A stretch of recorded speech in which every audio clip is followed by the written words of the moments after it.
નમઃ વાગર્થા વિવસંપૃક્તો વાગર્થા પ્રતિપત્તય જગત પિતરો વંદે પાર્વતી પરમેશ્વર. વીરપુર નગરની અંદર બહુ પ્રસિદ્ધ અને પૌરાણિક શિવાલયની અંદર જેની ગણના થાય છે એવા પરમપિતા પરમેશ્વર એવા જાગેશ્વર મહાદેવનું અતિ પ્રાચીન મંદિર શિવાલય અહીં વીરપુર નગરમાં આવ્યું. આ શિવાલયનું વર્ણન કરીએ તો વર્ષો પહેલાં અહીં થરાદના રાજવીને ભગવાન કાશી વિશ્વનાથ પ્રસન્ન થયેલા ત્યારે અહીંના તરવાડી પરિવારને આ શિવાલયની પૂજા અર્ચના કરવા માટે એમને આપેલું. આ શિવાલયની અંદર નિત્ય શ્રાવણ માસની અંદર કેટલાય ભક્તો આવી અને શિવ ઉપર રુદ્રી અભિષેક અને વિવિધ કાર્યો કરે છે. અહીં પણ આ ચાલુ શ્રાવણ માસની અંદર છેલ્લા 4 વર્ષથી નિત્ય અખંડ ઘીની ધારા સહિત એક અખંડ અઘોર મંત્રનું અનુષ્ઠાનનું કર્મ અમારા અહીંના થરાદના દેવચંદ પરિવારના પુત્ર એવા રાજપૂત ખોડાજી લાલાજી એમના તરફથી નિત્ય 4 વર્ષથી અખંડ શિવ યજ્ઞ થઈ રહ્યો છે. આ સિવાય પણ આ મુખ્ય યજમાન અમારા એવા ખોડાજી લાલાજી રાજપૂત તરફથી કેટલાય વર્ષોથી અહીં થરાદ શહેરની અંદર વસતા સમસ્ત બ્રાહ્મણોને બ્રહ્મચૌરાશીના પણ પોતે મુખ્ય લાભાર્થી હોય છે. આ શિવાલયનું એમનું જે જીવન છે અમારા મુખ્ય યજમાન ખોડાજીનું તો કહેવા છે શૂન્યમાંથી સર્જન જો કર્યું હોય તો આ મહાદેવની અસીમ અનુકંપા અને પ્રીતિથી એમને આ પ્રાપ્ત થયું છે ને એમની આ શ્રદ્ધા છે. આ સિવાય પણ અહીં આવતા કેટલાય ભક્તોની માનતા બાધા આખડી આ મહાદેવ પરિપૂર્ણ કરે છે.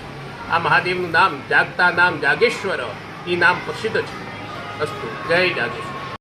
થરાદમાં એક રાજવી પરિવારમાંથી કે જે અભિષેક દરબાર હતા કે દર વર્ષે કોઈથી કાશી વિશ્વનાથના દર્શન કરવા માટે જતા અને એમને એવી ભાવના હતી કે આપણે કાશી વિશ્વનાથના દર્શન કરી અને પછી એમ કે પોતાની શિવ પ્રત્યે તો ખૂબ જ લાગણી હતી. એમણે પછી વિચાર્યું કે કદાચ નથી ને આપણે જો મારી અવસ્થા છે અને પાછળથી જો કોઈ વાંય આવી શકશે નહીં તો એના માટે કરીને પોતે કાશી વિશ્વનાથને કીધું કે જો મને મહાઆરતી મળે તો હું માનું કે હું તારી પાસે શ્રદ્ધાથી આવું છું. તો પોતાને એમ કે શિવ કાશી વિશ્વનાથ પોતે પ્રગટ થઈ અને બાવાના સ્વરૂપમાં કીધું કે ભાઈ તું સવારમાં પૂજારીને કીધું કે મહાઆરતી છે એ જે રાજી પરિવારમાંથી અભિષેક દરબાર આવ્યા છે એમને મળવી જોઈએ. એટલે પોતાને પણ કીધું કે ભાઈ તમે સવારમાં વહેલાસર નાહી અને તૈયાર થઈ જજો, તમને મહાઆરતી આપવામાં આવે છે.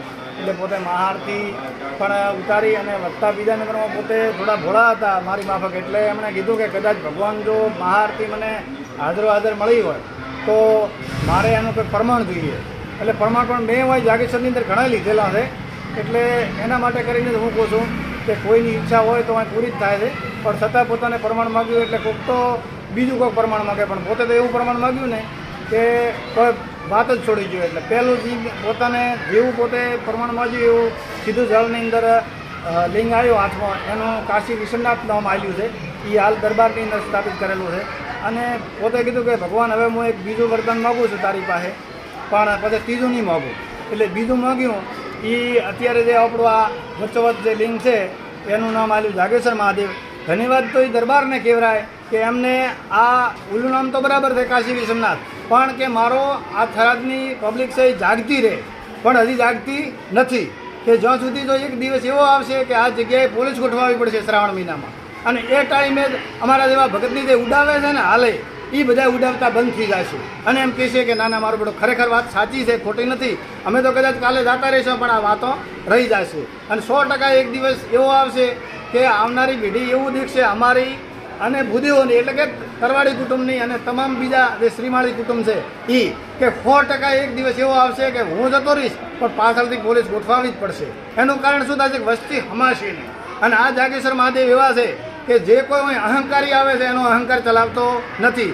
મેં પણ એક દિવસ એવો અહંકાર કર્યો હતો કે ભગવાન કદાચ નથી ને આજ તો જળનો લોટો ચડાવીને જતો રહેવો છે.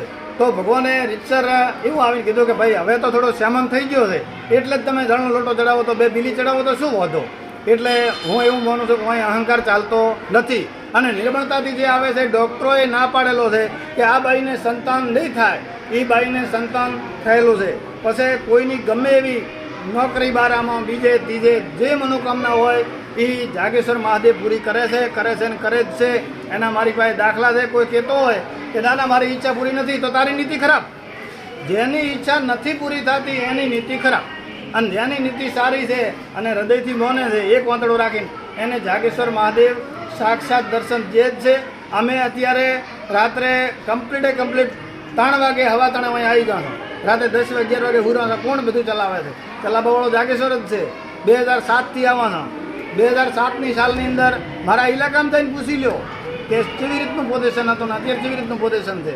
પરમાત્મા પૂરું કરે જ છે, પણ આપણી નિયત સારી જોઈએ. બાકી જાગેશ્વર મહાદેવના ખૂબ સારા આશીર્વાદ કરવાડી કુટુંબ ઉપર છે, બીજા જે વસતા ભૂદેવો છે અહીંયા ઉપર છે, અને ઇતર સમાજ જે આવે છે 36 કોમ એના ઉપર પણ ખૂબ સારા આશીર્વાદ છે. હોજે પણ અહીં આરતી 7 ને 15 થાય છે તો એટલી બધી પબ્લિક આવે છે કે એની કોઈ સીમા નથી. અને હું તો એવું માનું છું કે આખો શ્રાવણ મહિનો નહીં પણ 365 દિવસ ભીડ રહે તાર અમારા જેવા ભગતની કોઈ કદર થાય, નકા હજી કદર નથી એવું હું માનું છું.